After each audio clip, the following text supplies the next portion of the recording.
Salut, c'est Chris. J'ai bougé la caméra, mais c'est pas grave. On est en début juillet, donc je te fais la vidéo bilan du mois de juin. Parce que le week-end dernier, tu m'as pas vu. J'étais un peu pris en ce moment, j'ai pas mal de taf. Et donc, je te fais la vidéo bilan du mois de juin. Donc, tu as vu en mois de mai, en fait, il y avait le changement pour moi d'auxiliaire de vie. Le fait qu'il y avait ma mère qui jouait les auxiliaires de vie, entre guillemets, elle a été les auxiliaires de vie dans les parties les plus difficiles, je pense. Le fait qu'il y ait un changement, il faut un temps d'adaptation. Au mois de juin, l'adaptation est plus elle est plus optimisée et j'ai de plus en plus, comment dire, mais les bases de référence, autant pour moi que pour l'auxiliaire de vie qui est actuellement, sont de plus en plus carrées, quoi. Mais le mois de juin, ça permet de finaliser le lien, en fait. Le fait de se remettre avec cette nouvelle base. Donc, du coup, il y a le côté familiarisation du nouveau mode de vie. Nouveau mode de vie, qui inclut, comme je l'avais dit à plusieurs reprises, en effet, maintenant qu'il y a de l'auxiliaire de vie qui arrive, quand elle arrive à 8h10, 8h15 à peu près, je suis debout au bar que tu vois derrière, je suis déjà en train de faire mes exercices, il est 8h10, 8h15, donc on voit bien que les choses ont changé radicalement. Changer radicalement aussi, c'est le mode alimentaire. Parce qu'il y a un changement alimentaire en hiver. C'est elle qui me prépare les plats à manger pour le midi. C'est en train de se régler, mais de plus en plus. Donc il y a une modification pour moi. Bien sûr, il y a un changement alimentaire qui est adapté à mon cas particulier. C'est pas parce qu'il y a une personne nouvelle que je vais me mettre à manger n'importe quoi. Ça, non, c'est pas possible, ça. D'accord? Donc forcément, ce que je veux dire par là, c'est que ce changement alimentaire au mois de juin influence le transit, mon état, mes fatigues. Mais c'est une bonne chose parce que, tu vois, par exemple, je me sens plus fatigué, mais c'est lié avec beaucoup plus de reconstruction et beaucoup plus de, comment dire, régulariser mon transit, c'est normal. Et je sens que je suis dans une phase où il faut que je mange. En effet, tu vois, sur la formation, sur mon site EDS, il y a une formation jeûne adaptatif, tout connaître sur le jeûne. Avec ça, tu es tranquille. C'est une phase, j'ai eu une période où j'ai fait beaucoup de jeûne. J'en referai, mais pas tout de suite. C'est une phase qui est importante, mais là, clairement, je suis pas dans cette phase-là. J'ai faim, il faut que je refasse de la matière. Donc, du coup, le changement alimentaire, il tombe à point nommé. D'accord? Donc, il y a ça qui est changé au mois de juin. Donc, comme je te disais, en effet, ça accélère mon transit. Les exercices physiques et les méditations que je fais au mois de juin, que j'ai fait au mois de juin, elles sont également orientées, comment dire, accélération du transit, travail de la ceinture abdominale, etc. à mon rythme, aux exercices que je peux faire. Je vais pas faire, si tu veux, tout à l'heure, je vais faire des exercices, là, mais je vais pas faire des tractions avec les jambes à l'équerre. Non, c'est pas pour tout de suite, hein. D'accord? Mais au mois de juin, c'est ce qu'il y a, c'est l'orientation que j'ai prise. D'accord? Travailler plus intelligemment la ceinture abdominale. D'accord? Donc, je ne vais pas rester trop longtemps là-dessus. Et en effet, entre guillemets, tu vois, je te disais, la transition, si je puis dire, pour le mois de juillet, c'est à cheval sur le mois de juin, le mois de juillet, ce que je te dis en fait. C'est que je pense pour le mois de juillet, tu vois, il y aura les mêmes directions, il y aura les mêmes objectifs. Le côté travailler la ceinture abdominale, orienter les méditations pour un meilleur transit, les visualisations notamment, ce que je parle dans la méditation scientifique. Ouais, ça, méditation, exercice, changement alimentaire, c'est maintenant, là. Tu vois, quand je te fais de la vidéo, on est le 3 ou le 4 juillet, le 3 juillet, je crois. Bon, on est au début de juillet, on est pile entre les deux, entre guillemets. c'est d'actualité autant que le mois de juin. Donc pour le mois de juillet, je continue comme ça. Même s'il y a des phases, comme je te disais, où je suis plus fatigué, je trouve qu'il faut que je récupère plus. Je rappelle que j'ai besoin de 6 heures de sommeil par nuit pour être en forme le matin. Et puis après, je vais faire par exemple, tu vois, maintenant, je pense que j'ai besoin de 2-3 pauses où je fais un peu comme une sieste. Un repos, tu sais, où je me pose sur la table de la salle, celle où je suis, et puis je me repose un peu pour reprendre des forces. Par exemple, quand j'ai enregistré cette vidéo-là, bien sûr, j'avais fait un repos d'abord, ensuite j'ai pris mon café, et puis j'ai pris 2 gélules de carnosine parce que je savais que j'allais enregistrer. Donc je voulais être sûr que mon début de parole soit correct. On est d'accord. Ça, par exemple, il y a 2 jours, vu que il y a une semaine, vu que les fatigues étaient moins présentes, j'avais plus de latitude, entre guillemets. Si j'enregistrais une vidéo, je sais que j'étais pas obligé de faire tous les protocoles que j'ai fait pour être sûr d'avoir un débit régulier. Tu vois?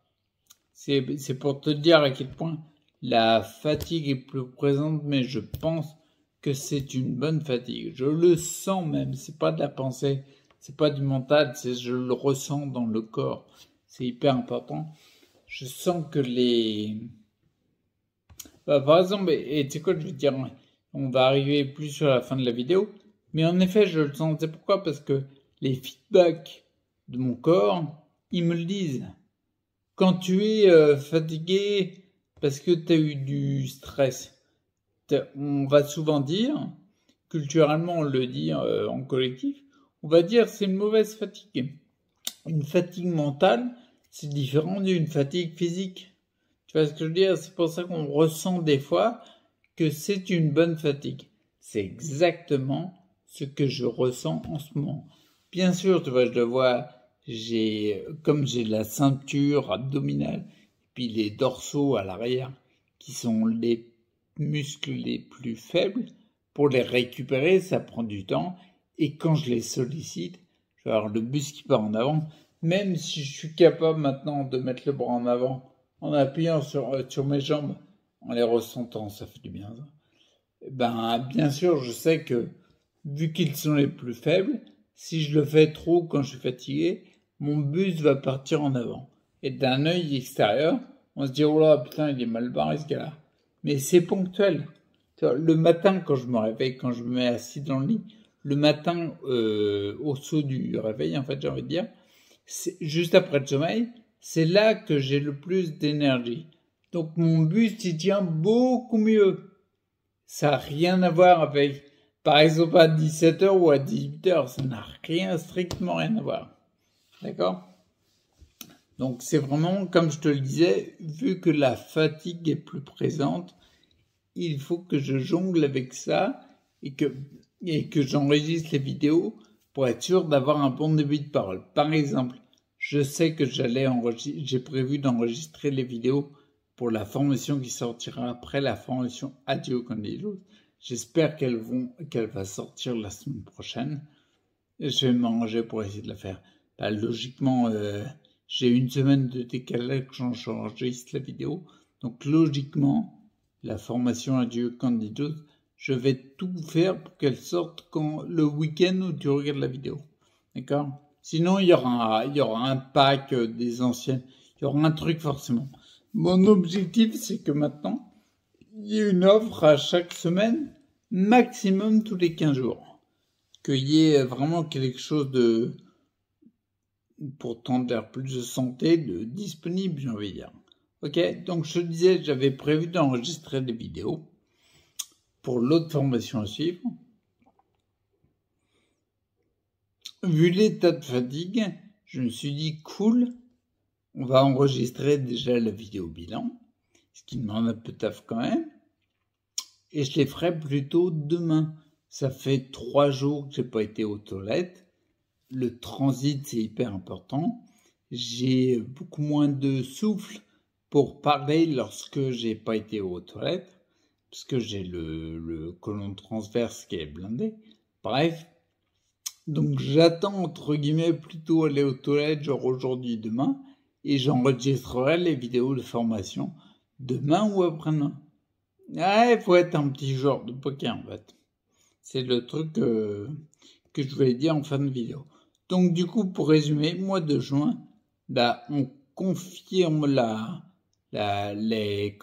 familiarisation des habitudes liées au changement de vie, qui sont hyper positives. Tu vois là, quand je croise les, tu sais, ouais, je tourne un peu, mais je croise attends, j'y arrive, ouais, c'est bon, je croise les doigts, je ressens beaucoup plus les sensations au toucher. Je sais bien, je le dis souvent, mais c'est un truc qui est comme ça. Il est progressif. C'est pas binaire. C'est pas tu sens rien et tu sens tout. Non, c'est progressif. Donc du coup, bah là, quand je le fais, c'est hyper agréable. Le matin, quand je me lève, je passe de la position assise sur le lit à la position assise sur le fauteuil, avec une position intermédiaire debout au lit. Tu sais, je tire sur le lit superposé du haut puis je pousse sur une jambe, la gauche, pour me lever. Ben, ce truc-là, maintenant,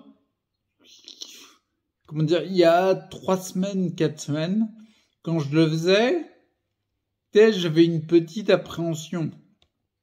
Parce que je m'étais déjà cassé la gueule, parce que pas assez de peps, pas assez de puissance, de force dans la jambe. Mais là, maintenant, quand je le fais, j'ai quasiment plus d'appréhension. Parce que chaque fois que je suis surpris, ça lève tout seul. Quasiment, je pousse. Et combien de fois le matin, ce matin d'ailleurs, et puis plusieurs matins en arrière, je pousse sur la jambe. J'étais dans une position où la force demandée pour pouvoir être debout, elle était telle qu'il y a 3-4 semaines, j'aurais jamais pu le faire. Mais là maintenant, ça passe tout seul. Genre par exemple, c'est avec la jambe. J'ai hâte de faire. Je voulais reprendre la presse à cuisse. Parce que j'ai une machine de muscu dans le garage à côté là. Et je voulais reprendre la presse à cuisse. J'ai hâte de voir combien de kilos je peux pousser. Ce sera pas 50 ans, d'accord. Et si ça peut être plus que 8, 16, j'aimerais bien quoi, tu vois. Donc je vais voir ça. Donc en effet, tu vois, je vois qu'il y a des retours super positifs quoi. Et c'est pas, comment dire, c'est pas facile. Parce qu'en effet, comme je te disais, il y a de la fatigue. Il y a comme là je te voyais tout à l'heure, je tremblais. À chaque fois que je reconstruis du nerf, je me rends compte dans 2-3 jours que j'ai plus de difficultés comment dire. Tiens, regarde, par exemple, je veux toucher mon nez. Tu vois, ça tremble. Bah, pendant 2-3 jours, quand je reconstruis du nerf encore plus accentué quand j'ai pas été aux toilettes, je me rends compte que essayer d'avoir un geste précis volontaire, c'est plus difficile. Mais je sais que dans 2-3 jours, ça sera plus calmé, ça. Entre guillemets, c'est que du symptôme, entre guillemets. Il n'est pas douloureux, donc je me permets de dire ça. C'est qu'on est douloureux, c'est une phrase qui est dure à dire, ça. Et puis en plus, j'agis sur les causes, donc mon symptôme qui n'est que la conséquence d'un trouble, il se calmera, tu vois. Donc voilà pour le mois de juin. Je vais te laisser là parce que je veux pas faire une vidéo de 40 minutes. 14 minutes, c'est bien déjà. Et puis, je te laisse, je te retrouve pour le bilan du mois de juillet dans un mois. Et puis, d'ici là, bah, n'hésite pas à aller dans les liens dans la description sur le site où je te rappelle toutes mes formations. Il va y avoir des formations gratuites à venir d'autres intervenants comme Pascal Rideron, hypnose spirituelle, etc. Il y aura des services en plus. Pour l'instant, au niveau des services, je le rappelle, basé sur le don, donc fonce. Il y a mon service où tu remplis un questionnaire, tu me passes une photo de ton œil, je pratique l'iridologie et je te dis quelle est, à mon sens, la direction à toi pour accentuer, pour aller vers plus de santé. c'est vraiment à faire parce que toutes les personnes, tous les yeux que je vois, ben, ça me permet de pointer et dire ah toi c'est plus ça, toi c'est plus là, selon mon avis, tu vois. Mais ce que j'aime bien, c'est ce que je te disais, ce qui m'intéresse, c'est que ben, les retours ils sont flagrants quoi. J'arrête pas d'avoir des retours de personnes qui me disent ah ben, j'ai beaucoup plus d'énergie, j'ai beaucoup plus chaud aux mains, alors que ça revient fréquemment. C'est hyper positif. C'est un pur bonheur pour moi que d'analyser le cas particulier de personnes et de, selon mon expérience, de voir quel est le point à appuyer pour être le plus efficace possible et tendre vers plus de santé. Et quand tu vois du résultat en retour, c'est un pur bonheur. Donc comme je te disais, pour l'instant, il y a mon service, celui de Lisa, qui est disponible sur le site quand tu es inscrit chez EDS. Tu verras apparaître une page coaching individuelle. N'hésite pas, il y aura bientôt, j'avais un souci de lien avec les formations du docteur Pascal Jeanne, l'ex-chirurgien dentiste. On est en train de le régler, en train de voir tout ça. Fonce en bas, le lien dans la description pour avoir tout ça à ta portée et tendre vers plus de santé, ok? Et puis, bah, je te laisse là. Bah, oui. De toute façon, t'as nulle part où aller, on imagine bien. Et puis, je te dis à dans un mois. Allez, ciao. Ah si, j'ai oublié. Reste acteur pour ta santé. C'est important. Ok? Ciao.